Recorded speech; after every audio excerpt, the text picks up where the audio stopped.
What's up, guys? Welcome back to the channel. It's Mo Beast here again. Today we got a special one. I know I've been talking about it on social media a lot, but today we're going to be talking about the Haptics TactSuit Pro. Before we begin, I always like to thank you guys. Thanks for all the support. A lot of the videos I've been posting lately, I've been getting a lot of views, likes, awesome comments. I really appreciate it. On social media, same thing. So I really appreciate it from the bottom of my heart. I'm enjoying this hobby.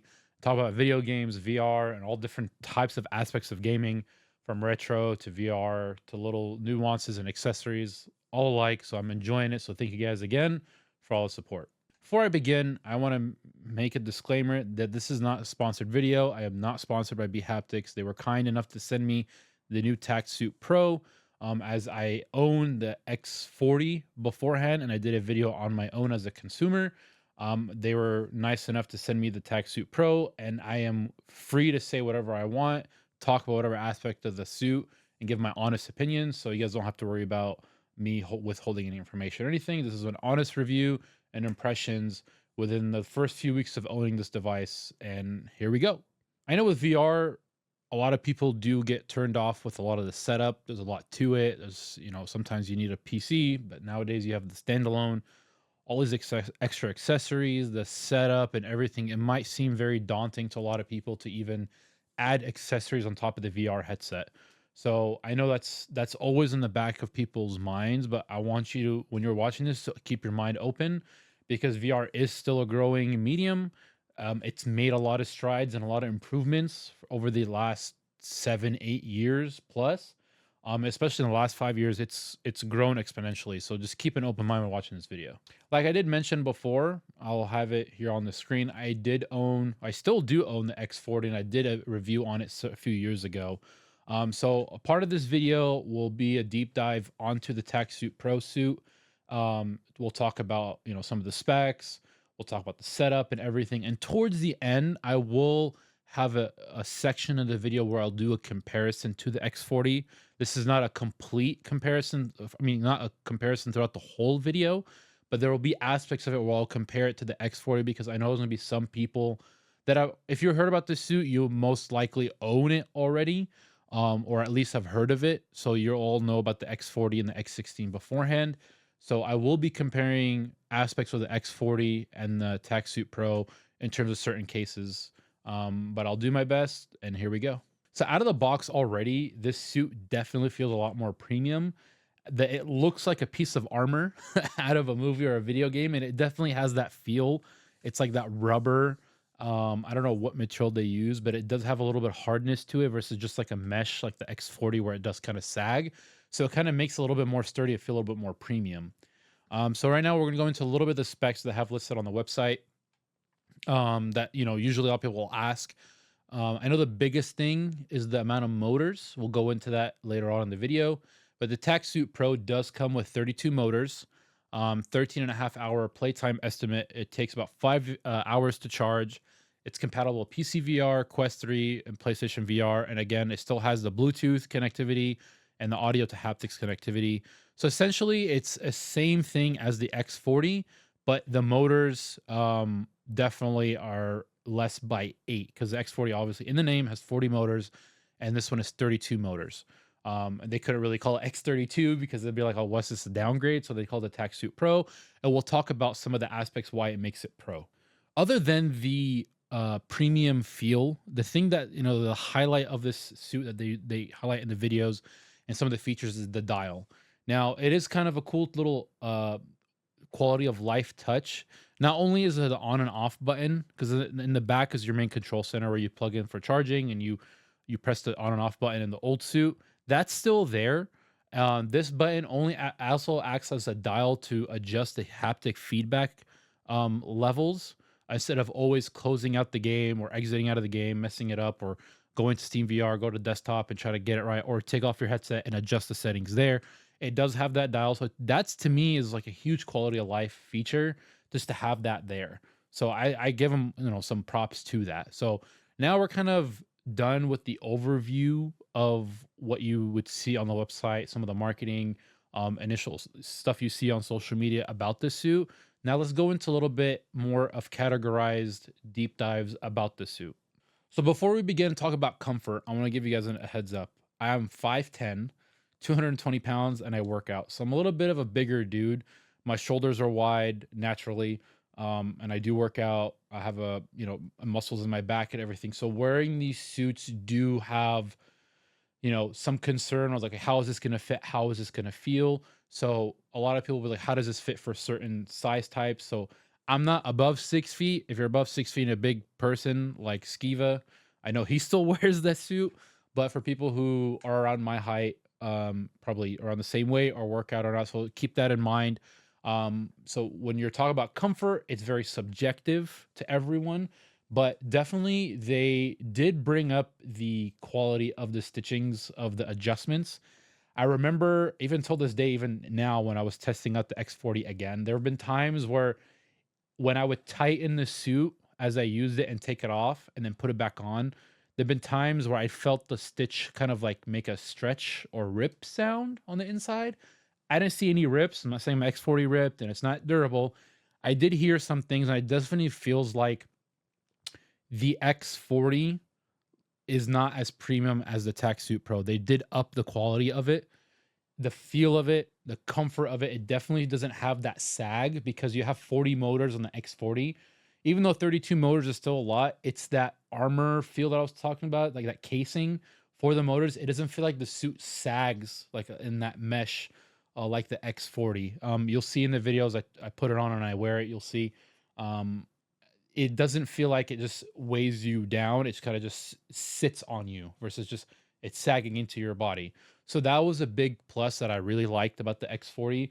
I mean, the TactSuit Pro, that's what I enjoyed, and it just felt a lot better when I was wearing it. In terms of adjustments, they're all same. It's all there. The straps on the side, up top, and everything. But the most that you're gonna feel in terms of comfort is, like I said, the armor feeling, and it's holding up the motors versus having them sag. Now, I know B Haptics has changed a lot over the years, especially with their software, and their that they have on PC, and Quest 3. Now we're going to talk about setup. So the setup's going to be talking about not too much about the software, because that's about the software, not the hardware that we're actually reviewing. They kind of go hand in hand. The software is super easy to install. It has everything that you need. It lists all the games that are on there that are supported, that are natively supported, which platforms they're on, how they are supported on each platform, if the game needs a mod, how to install the mod, has all the instructions and everything. So, in terms of that aspect of a setup, because you kind of need that software to set this thing up, it's pretty good and it's gone a lot better and it's a lot more user friendly as a UI. And in terms of setting up to Bluetooth, I've connected it both directly to my Bluetooth on my motherboard and the dongle that they give you in the box and to the Quest 3, and I've had no issues. It's usually just instant within a few seconds, and it processes a little bit and it pairs. Boom, done. It's super simple. All the tutorials on how to do it is in the instruction booklet or on their YouTube. The setup is really not that difficult. It's just about getting it on, and then the first acclimation to the headset, the headset, the suit, the first few times to find what's your best comfort level, adjusting the feedback, adjusting the level of intensity, and everything. I didn't set it up on the PSVR 2 because I don't usually use PSVR 2 as much anymore.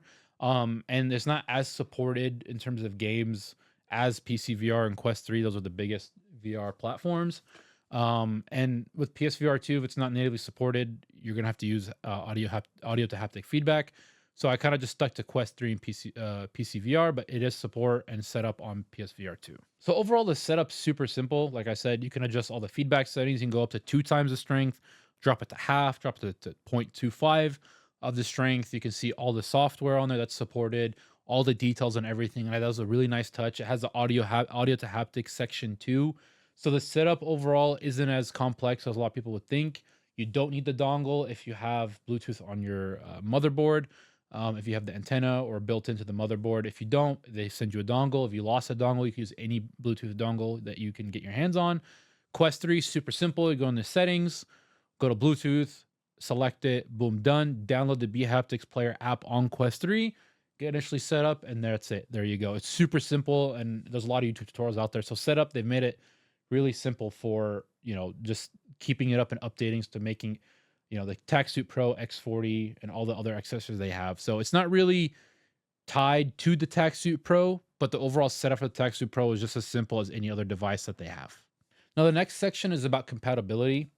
This is kind of like something I do have to highlight a little bit, and I put it in between the setup and the overall experience. This is something I want you guys to keep in the back of your minds when watching this video or any video on VR accessories or VR or any tech related stuff, especially with something's new. It's not that it's not the suit is not compatible with the different platforms. It's really kind of up to the devs to either enable or develop native support for these softwares or these games to have bhaptics into their video game. Games like Pavlov and others have a toggle in the settings. That's because it's natively supported. Quest, same thing. If it's not, usually, like I said, there has to be a mod for it. That is a little bit of a downside. It does require extra work if you're not familiar with it. But if you're into PC VR and gaming on PC, you have heard of mods. You know, it's not that complex. You watch a few tutorials, you can do it yourself. Um, that's kind of like the only real downside going into this so far between setup and experience overall is, do I have to see if the game is native supported? If not, I have to install a mod and do all this stuff, troubleshoot if it doesn't work and everything. So that is a downside, but they do have it covered if the game does not have a mod and it's not natively supported, or it's a flat screen game. It's not a VR game. You can use the audio to haptics feedback solution. You plug in the audio jack into the headset or the device, or the console, PlayStation, Xbox, PC, and there's a splitter they give you inside the box where it uses the audio and it converts it into haptics. Now, it's fun for certain games, and there are profiles that you can use that people have created for certain games in the player, the bhaptics player software. But that is a solution. It does solve a problem, but it's not going to be as good as a mod or a native implementation into the game. Now, it's good and it's bad. It's just something to consider when purchasing this or any piece of VR tech or any tech in general. But it's not like it's not enjoyable at all. I'm not telling you, hey, don't buy this because of that. It's just something I do have to highlight for you guys to understand. If you have never heard of this before, it's the first time you're hearing about it, or don't know much, it's something to consider. But for the most part, it's been around for so long. There's so many mods, and mods are a huge component of VR, not just for accessories like this, but for games in general, to add more to games or to convert flat screen games into VR. So something I do have to highlight. That's all. Now, the main course, the meat, the steak of this video is the overall experience of the vest. To give you guys an idea how I tested this, I tested it on Quest 3 and PC VR. I used the X40 TactSuit, which was my old suit, and the TactSuit Pro. I tested this game on modded support for bhaptics, modded games for VR, and I've tested it on the same games with both suits in the exact same scenario. So if I wanted to test a comparison between the X40 and the TactSuit Pro, I use the same games, the same levels, the same weapons, or the same scenario to test it to see how the two feel. So that's something I do have to preface how I tested it. And I'll always reiterate it as I get into each section of the experience of the suit. The first game I wanted to try out, I wanted to see how, bhaptics functions with a mod support for bhaptics within a mod of a game. So I used Half-Life Alyx and I used the Gunman Contracts mod. If you haven't played it, it's a lot of fun. It's like you're John Wick in Half-Life. And what I did was Half-Life Alyx is not natively supported for bhaptics, so there is a mod for it. So I mean, you would think, oh, that's kind of stupid. There's not gonna be much of a difference, but I just wanted to test to see how it feels. I wanted to make sure that, hey, it still performs well. If not, because sometimes when you add too many mods on top of each other, there might be some conflicts. There might be some issues the way the mods are programmed, and et cetera, et cetera. So I can tell you with the bhaptics and the Half-Life Alyx mod for Gunman Contracts, it was a lot of fun. I forgot how fun Gunman Contracts is, and with the TactSuit Pro, it was really, really cool. It was really cool because every time I get into these, this immersive accessories, sometimes you're like, oh yeah, it's just vibration, it's just haptics or whatever. But other than just shooting the gun and feeling the light recoil because you're using a pistol on your right shoulder, because I'm right-handed, there was a part where when you start losing health, because obviously when you get shot and killed, you feel the haptic feedback. but I'd never thought of this. There's a level of detail here where when you're low on health in that mod and your heart's beating, your your vest starts beating on that same side of your heart on the vest. So it has that light dun, dun. So it's just to signify, hey, like you're low on health. So you're also not just hearing the heartbeat, you're feeling it in the vest. So that was just kind of cool. And that's something I have to highlight there. It's something that I noticed when I was playing it. I was like, what is that vibration? Where's this coming? I'm not getting shot. And I put two and two together. I was playing, oh, I hear the heartbeat because of low health and that. So it's just something kind of cool. And I just wanted to highlight that to show you guys, if you guys don't have this already or are well on the fence, there's these little details here and there with, immersive tech, immersive accessories for VR that it adds level of gameplay. It makes it a lot more fun. It's always about being pro, being the best at this, best at that, and being super competitive. Sometimes it's just about being immersed and having fun and forgetting that you're in a video game sometimes, especially in VR. Next, I started using the suit with the Quest 3. Like I mentioned before, it's super easy to set up. You just go into settings, Bluetooth, find the suit, connect it, download the Haptics player. You do have to launch it to set it up. And then you go from there, you open up the software you want to play. I played Pavlov Shack, I played Beat Saber and Pistol Whip. I used those two, Pistol Whip and Beat Saber, mainly because they're going to be the audio to haptics feedback. I don't wanted to see how it would feel to have the splitter on my headset with all these cables and everything, and see how it feels. And those are very popular games on the Quest 3, especially Beat Saber is always one of the first purchases everyone plays, as long as they play it casually. And you wouldn't really think sometimes Beat Saber and Beat Haptics, you always think of shooting games. So with those two, I think Pistol Whip was a lot more fun because the type of music vibrates with the suit very well. It's kind of cool. That game, I think, if it got native support, would have been so sick because with the flash, you have to get the kills with the music at the exact time where everything flashes. If it was done natively, it would have been really cool. But even with the audio and the music, it was still very, very enjoyable, a lot of fun. I mean, the only thing is it's just having so many things, so many wires and everything, but that's the nature of VR. I definitely would suggest, although the jack they give you, the jack splitter is good, I would get one that's braided because it feels like with the hard plastic of the jack, I'd rather have something that's kind of dangling so I could wrap it around my headset or put a Velcro versus having it just stick out. So that's just something that I did. I ended up buying one for that. They do provide the splitter jack, and the only thing when you use the audio to haptics feedback solution with the splitter, you do have to use headphones because you won't be able to hear through the speakers of the Quest 3. Sometimes I don't like using the headphones because I don't want to get hot and sweaty, especially in my room with the PC running or anything else. I would rather just have my head kind of cool and just hear through the speakers of the Quest 3 sometimes. But you do have to use headphones because you won't be able to hear the audio if you split the audio between two different spots. So that's something to know. With Pavlov, it worked perfectly fine. There's a toggle. We'll go into Pavlov a little bit more in the other section. I don't want to go too deep into it, but it worked just as fine because I wanted to test how a native game would work on Quest 3. No issues. Pressed the toggle and I played some deathmatch and it was a lot of fun. And it was very immersive. So I can't say anything bad there with the Quest 3. Thumbs up, and it's really good. So now we're going to go back to PC VR. I know a lot of people here, if you're using this, you're most likely into PC VR. This is where I really started using the X40 suit a lot more. Although I did test it with Quest 3, but the main test that I started using it a lot more was with PC VR to compare it to the TactSuit Pro. Not because PC VR would be any different, it's just that's why I conducted my tests. That's all. So I picked two games. I picked Pavlov and Arizona Sunshine. I picked the two very popular games, basic games. I just wanted games that are pretty popular. One's like kind of shooting with an adventure.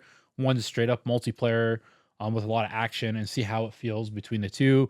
Would I, really feel level immersion? Will I have to go look out for situations to feel the suit? You know what I'm saying? Am I always going to feel it? I'm always going to have some kind of feedback from the suit, even though nothing's really going on. So that's kind of what I did. So how I conducted it was, like I said before, I took the exact levels, exact scenarios, exact weapons. I would play in it for about 5 to 10 minutes, take off the suit, put the other suit back on, launch back in, okay, and do the exact same thing for each game multiple times. And I did it different times throughout the week. I did it multiple times throughout the week. So I didn't want to just do one and one. Okay, that's it. That's my conclusion. I wanted to keep trying it. I played different games and here and there, but with those two games were the ones I kept taking on and off, on and off, on and off to see how it would feel in terms of the difference. Okay, Arizona Sunshine and Pavlov, and I'll on the screen. Obviously, you're seeing some of the gameplay of that. And again, I got to reiterate, this is not a sponsored video. I wasn't paid. They were kind enough to send this to me to give you guys my honest review and impressions and thoughts about this vest. That being noted, there is something we need to address. A lot of you are concerned why is there 32 motors instead of 40 motors like it was in the old one? Am I going to feel less? Is it going to be not as good? Why is it a Pro with less motors, etc., etc.? So in this section, we have to combine those two, the idea of the TactSuit Pro having less motors, okay, and how I conducted, the experiment of testing between the two and how the TactSuit Pro is and how it holds up and how different it is as a new suit on the market. So on the website and you were on social media, I didn't really find anything on why they decided to go from 40 motors to 32 motors. I had to contact them after they sent it to me, and I just wanted to know, hey, what's going on? And I'm going to read here to you guys what they told me after I contacted them. They said, by optimizing how we control the motors, refining their placement, and improving the vest structure, we achieved a feedback quality equivalent to 40 motors with only 32. This adjustment allowed us to reduce the motor count, reallocating the saved weight and cost to add to the front controller for enhanced user convenience. So long story short is they removed 8 motors to give you the same effect of 40 motors. And I'm pretty sure also what this does is reduce battery usage. So you get a longer battery life, and the weight of it is a lot lighter in terms of motors. And at the same time, they made room and had extra resources to make it more cost effective to add that dial up front. Because if you had 40 motors and the dial, there's too much going on. So I do understand why they decided to, remove 8 motors and they were able to get the same effect. Because if you think about it, 40 motors is a lot. 32 is still a lot. They're still both more than the X16 and the new Air, which, by the way, I will be talking about in another video along with the tack sleeves. So it does have that same effect. That's what they're claiming. But here we're going to talk about what I found, what I experienced, and everything. Now, with all that being said, what I found after experimenting or playing and reviewing and all this with both the TactSuit Pro and the X40, playing with the TactSuit Pro on multiple different games, multiple platforms, mods, no mods, and comparing it to the X40 on certain games in the exact same scenarios, I did feel like the TactSuit Pro's feedback was more refined and detailed. I'm not saying that the X40 isn't and that it doesn't do a good job or give you the same. There's those small details that I felt like when I would get, hit or shot or whatever, it felt different. It felt more refined.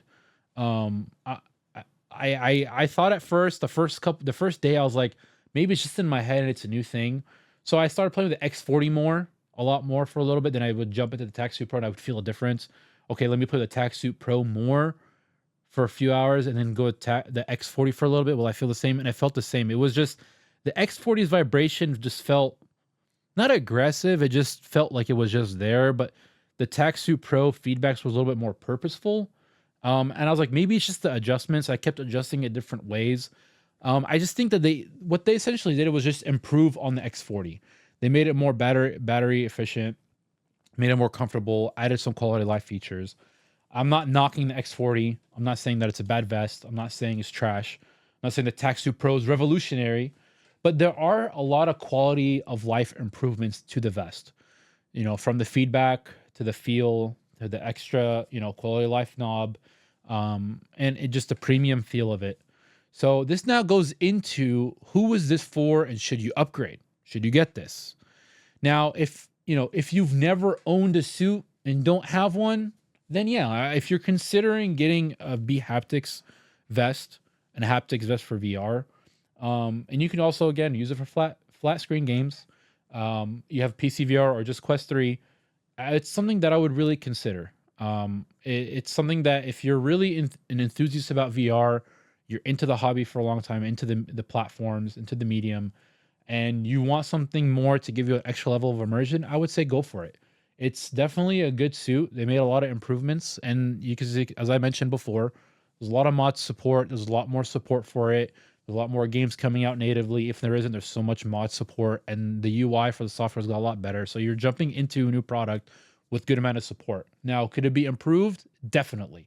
I really hope that a lot of games start doing some native, support for with B haptics. I think it would be a lot easier. I think it would, get people more inclined to purchase the product, and jump in and add more accessories, because some people get turned off. But if you've never had a suit before, I say go for it. The next group of people that would be considering this are people who are already B haptics customers, people who are, X16 users. That's the model that was replaced by the TactSuit Air, which I do have my hands on, which I'll be doing a review along with the tack sleeves. So be on the lookout for that. Those are the people that, jumped in. They say, I'm not gonna get the X40. I want something a little bit cheaper or something simpler. I'm not that crazy. I just want something, level of immersion. And I just want something simple. And hey, I kind of like it. I want something more. Should I get the TactSuit Pro? Definitely. If you are an enthusiast of VR, you already like your B-haptic suit and you're already wanting to upgrade, go for the TactSuit Pro. Definitely a jump, and I definitely recommend it. This is probably the most challenging one to talk about, because I'm on this boat here. I already own an X40. Would I tell someone who already has an X40 to buy another suit that's the TactSuit Pro? That's a tough one. That really depends on if you have the extra resources to do so. Are you a huge enthusiast? Do you love B-haptic stuff? Did you use yours a lot? Is yours falling apart? Is yours beat up? Do you not care anymore? I don't know. So there are improvements between the X40 and the TactSuit Pro, which do differentiate between the two, from comfort to quality to the extra quality of life improvements to the feedback to the battery life and everything. And the X40 has been out for a while, so I'm pretty sure if you have had it for a long time, you probably already consider upgrading. Yours probably damaged or whatever. I can't tell you to do it if you have an X40. I can only tell you that there is a difference. Now, that difference, is it worth the money for you? That's really up to you. Even if you don't have one, you don't have a B haptics, me telling you to go get it doesn't mean you should. Just be very upfront. If you like it, I'm just giving you information and details, whether is this product good or not? Is it worth it or not? Now, if you already have an X40, to spend that kind of money on something with a little bit of improvements, that's a big investment for little improvements. But like I said, if you loved your suit, you're a heavy VR enthusiast, I definitely think that there is something there to invest in to get something a little bit better. And, like I said, it's improved, definitely. And B Haptics is the most popular haptic suit out there that's, widely supported. I have not tried any of the other ones, and I don't know how well they're supported are right now. But as far as I've been into VR, I've always seen B Haptics around. They're the most popular one. But again, if you have an X40, it's hard for me to tell you whether to get it or not. But like I said, there are improvements there. So that's kind of really up to you. That's it, guys. That's all I have to say. I really hope this video helped you guys. If it did, please leave a like. If you have any questions, concerns, you want to give some input about your experience with B-haptics or any other VR accessories I should check out, video suggestions, or you just want to say hi, please comment below and let me know. I'll be more than glad to answer your questions and respond and talk to you guys and hear about your guys' experiences. If you guys see my past videos, I respond to every comment. There's so many comments on some of my videos. I always respond as fast as I can. I love talking to you guys, but that's about it. If there's anything else, please let me know. Take care, guys. Be on the lookout for the TactSuit Air and the tack sleeve reviews coming out soon. Take care, guys. Peace.